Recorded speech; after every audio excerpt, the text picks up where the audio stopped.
આઈપીસીની કલમ 498નો દુનિયામાં જે સ્ત્રીઓ કેટલીક રીતે ગેરફાયદો ઉઠાવે છે એ બહુ નિંદનીય છે.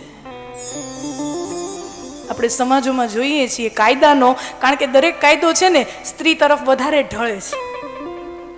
દરેક કાનૂન, દરેક કાયદો સ્ત્રી જરાક રોવે ને એક વિડીયો બનાવી નાખે ને કે મને તો આમ ત્રાસ ગુજાર્યો, મને આમ કર્યું, ખોટે ખોટો આળ લગાવે ને, ખોટો આળ, તો એ સસરાવાળાની આવી બનતી હોય છે. અને એનો બહુ ગેરફાયદો ઉઠાવી રહ્યા છે લોકો. બહુ ખોટી વાત છે. અને અમારી તો વ્યાસપીઠ છે ને સાહેબ, અમે કઈ અહીંયા આવી અને 2 મિનિટ ભજન કીર્તન કરી, તમને ગમે એવું જ બોલીએ, તમને મજા આવે એવી વાત કરીએ, એના માટે સમાજ અમને અહીંયા નથી બેહાડતી.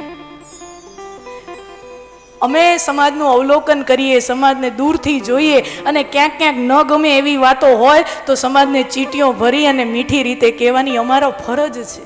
એ અમારું કર્તવ્ય છે. કે અત્યારે 498ની કલમનો કેટલો ગેરફાયદો ઉઠાવી રહી છે સ્ત્રીઓ.